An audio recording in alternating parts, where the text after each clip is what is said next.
Module 11 CYU focuses on trig identities and using them to solve different types of problems. So in the first question, we're just looking for equivalent trig expressions, and we're asked to use the graphs to find the four different pairs, and then we're gonna confirm it algebraically. And so what I've done here in this Desmos graph is I've typed in all of 8 of these trig equations. And so the easiest way to go through and do is sort of go one by one. So I'm starting with A. A is this graph in red. And if I go and I graph the second one, I notice A and B definitely don't match up. They're totally different graphs, so they're not going to be equivalent. And then I might check C, and I notice when I graph C, there's just the same graph. And so I can go over here and I know that A must pair with C. So I have A and C is one of my pairs. All right, so those are both done. I'm going to unselect both of those graphs, and I'm going to actually move on to graph B here. Let's see if we can come up with the pair for graph B.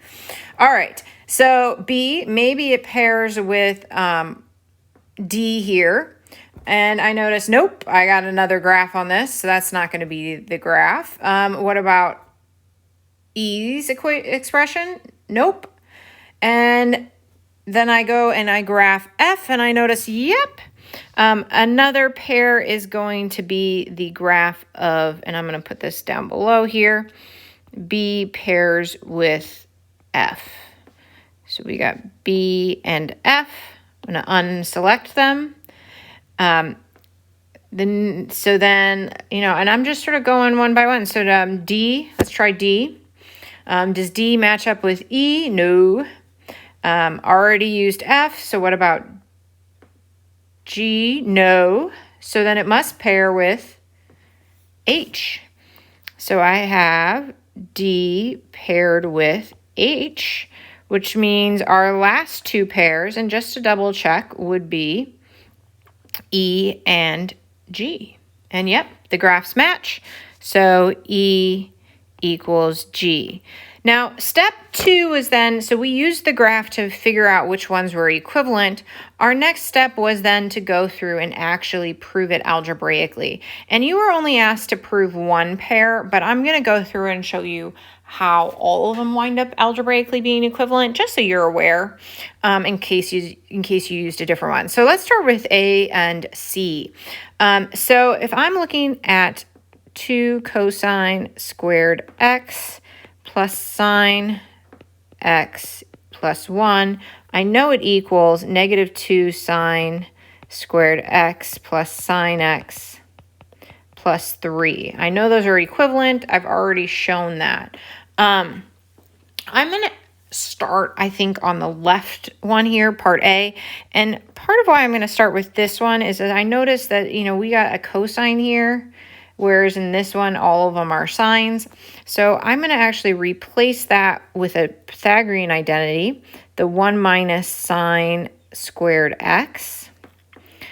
And then everything else would stay the same.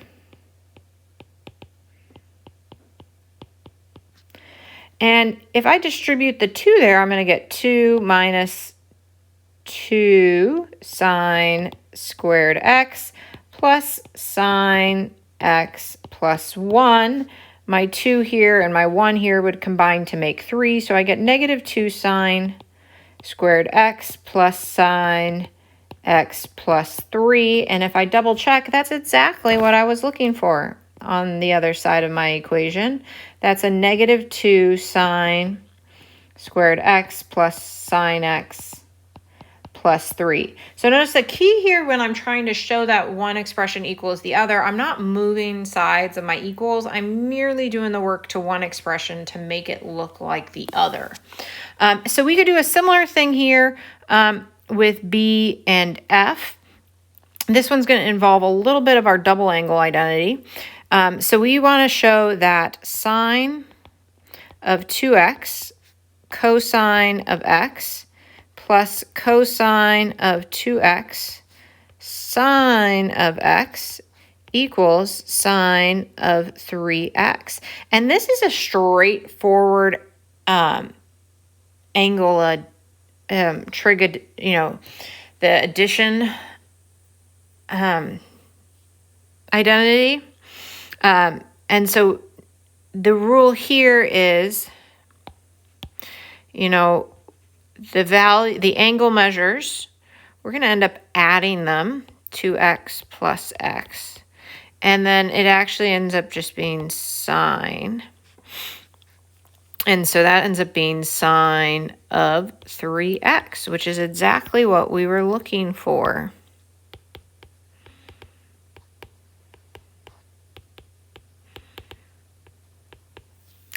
All right, D and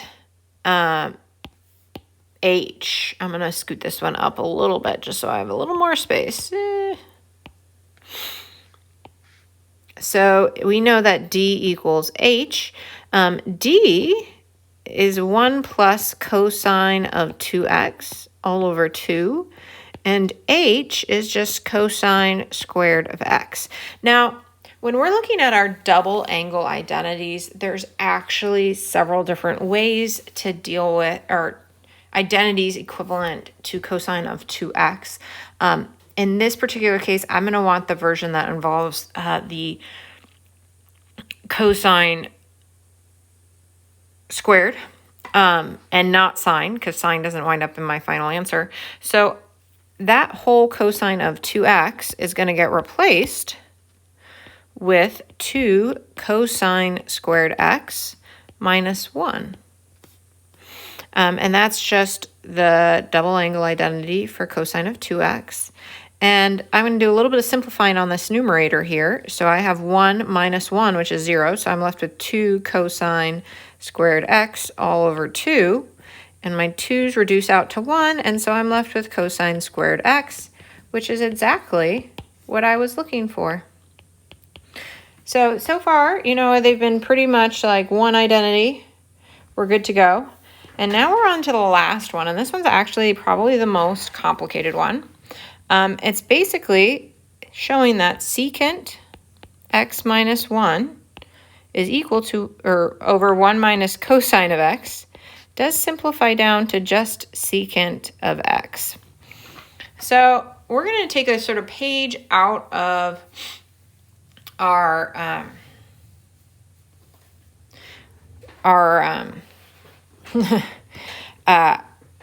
simplifying that we've done in the previous module, and I'm going to want to rewrite that numerator in terms of cosine. So instead of secant of x minus 1, I'm going to have 1 over cosine of x minus 1. Now, right now, I don't have any other identities, and so I might get stuck and go, I don't know what to do. So one option is to multiply by a fraction that would be equal to 1. And in this case, I would want to multiply by a value that's going to give me a Pythagorean identity. And so here's a little note. Remember, 1 minus cosine squared x is equal to 1 plus cosine of x times 1 minus cosine of x. That's a difference of squares there. So I have a 1 minus cosine of x in this problem. So if I multiply it by 1 plus cosine of x, I'm going to get a Pythagorean identity here in the denominator. And I like that idea. But I can't just multiply the denominator by this. I need to multiply by a fraction equal to 1. So I'm also going to multiply the numerator by that. So this is a sort of strategy to help me get a slightly different looking fraction. Now in this case then, in my numerator, I'm going to need to distribute here. So 1 over cosine times 1 is just 1 over cosine of x. 1 over cosine of x times cosine of x is just going to be 1. Then I'm going to have minus 1 because negative 1 times 1. And then I'm going to have negative cosine of x, all in my numerator. And the denominator becomes that 1 minus cosine squared x. Well, 1 minus cosine squared x is the same thing as sine of x. So I'm going to sort of shift this up here so I end up with the denominator sine squared x. And the numerator, those ones cancel. So I have 1 over cosine of x minus cosine of x. Well,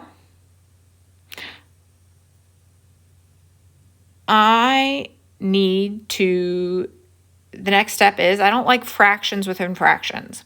So I'm going to try to simplify this numerator here.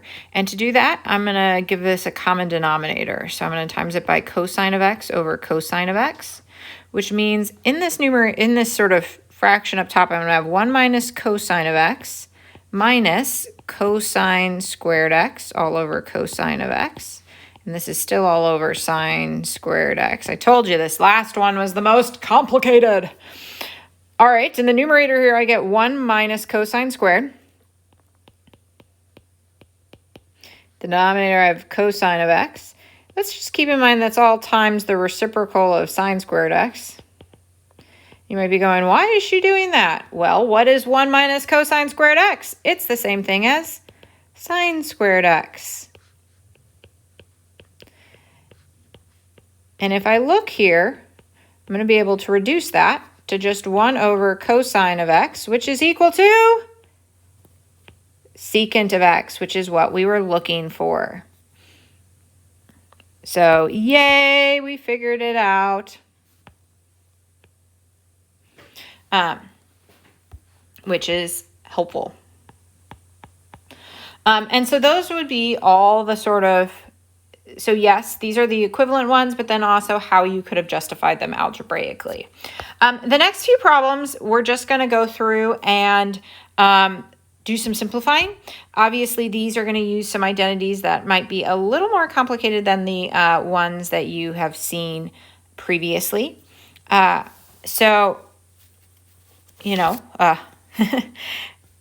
just sort of adding some more to it. We're not just using. Now, the goal is going to be that these all sort of come down to that single trig function. So we should be able to take many trig functions and get it down to one. All right, on this first one, this is going to have sort of our even odds. So notice we have a cotangent of negative x. And just so we know, cotangent of negative x is equal to negative cotangent of x. And this is on our identity sheet. And the same thing is going to be true, for that cosecant there. So that cosecant of negative x is also equal to negative cosecant of x. So we're just going to keep that off to the side. So that's going to be sort of step one. Let's just, replace all of those. So we have we have tangent of x times negative cotangent of x all over negative cosecant of x. And the reason why let's deal with those negatives is because a negative over negative, we could just think of that as positive. Next up, let's replace all these with sines and cosines. So we got sine of x over cosine of x times cosine of x over sine of x, all divided by 1 over sine of x. And those numerators reduce out to 1. So I have really just 1 over sine of x, and the reciprocal of that would be sine of x. We actually did a very similar problem on the previous check your understanding. We just added in those sort of even odd identities. All right, this next one, there are a few different ways to tackle this problem. You could factor, or you could rewrite as sines and cosines and simplify that way.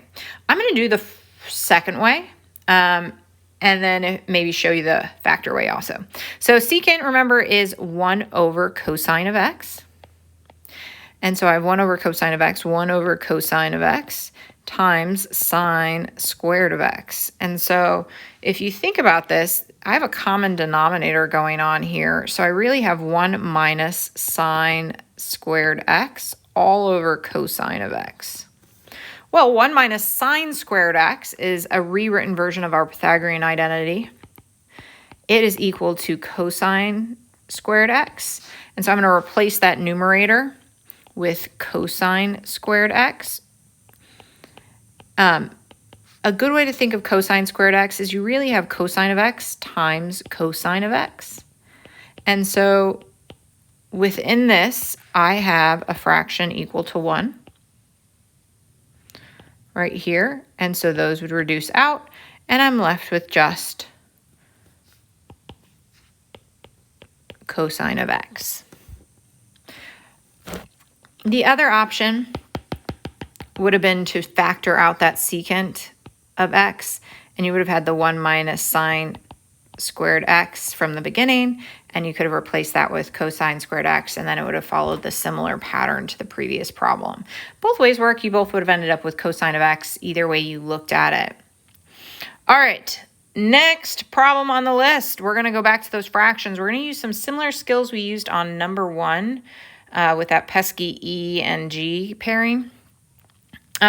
So step 1, make sure everything's written in terms of sine and cosine. So we have the first fraction is all good to go. Sine of theta, 1 plus cosine of theta. But on this next one, cotangent would actually be cosine of theta all over sine of theta. Now, when it comes to dealing with fractions, one of our goals is typically we want to be able to combine our fractions, add them together, so they need common denominators. So I'm going to multiply here by the denominator of this fraction, the 1 plus cosine of theta, but it has to be a fraction equal to 1. So both the numerator and denominator get multiplied by it. And over here, it's going to be sine of theta all over sine of theta. Now, that gives me a common denominator of sine of theta and then 1 plus cosine of theta. Typically with these, I don't like distributing on my denominator. I never know, especially if it's not going to be a Pythagorean identity. I just don't know. I might need the factors. All right, then in the top, I got sine of theta times sine of theta, which is sine squared of theta. Oh, I like that combo. I am going to distribute here, though. So I have plus cosine of theta times 1 plus cosine of theta. Because if I'm looking here, I got no identities to replace or things I can reduce. But if I distribute here, I'm going to get a cosine squared of theta, and I like that because I have a sine squared of theta already.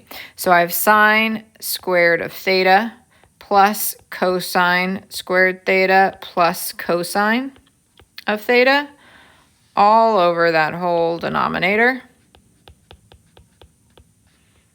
And the reason I did that becomes clear then, because if you notice right here, I have my Pythagorean identity that is equal to 1. So I get a 1 plus cosine of theta in the numerator, and I'm still over the same denominator, and I'm running out of space, but I'm going to do it. And the reason I set that up is because there's my fraction equal to 1, and so that's going to be equal to 1 over sine of theta, which is our reciprocal identity for cosecant. So that really complicated looking thing came all the way down to just cosecant of theta. All right, next simplification. Same idea. We got 3 different ones being multiplied. We're just going to use our reciprocal identities here. So cotangent is cosine of theta over sine of theta times 1 over sine of theta times, and when you have a squared, that squared keeps with it. So it's like sine squared theta cosine squared theta when you rewrite. Okay, let's look for our fractions equal to 1. Well, I got sine times sine, which is sine squared. And that's sine squared. So those are going to just simplify out to 1. Keep in mind that's cosine times cosine. So it's actually going to end up being one of those cosines simplifies out. And so I'm left with 1 over cosine of theta, which is equal to secant of theta. All right, next problem. Let's rewrite with sines and cosines and then see if we need to add some fractions. All right, sine of theta plus cosine of theta times cosine of theta over sine. All right, I notice I have a fraction here and an addition, so odds are I'm going to want to add some fractions. So to do that, I'm going to multiply over here by sine of theta over sine of theta. So I get that common denominator of sine. So I end up with sine squared theta all over sine plus cosine squared theta all over sine, which if you rewrote that as a single fraction would be sine squared theta plus cosine squared theta. And by now, hopefully you're like, oh, yes, it's the Pythagorean identity I've been looking for, because if I just take sine squared theta plus cosine squared theta, it's just equal to 1. And I like that one. And then it's all over sine of theta, which is equal to cosecant of theta. And you can see there's some similarities here.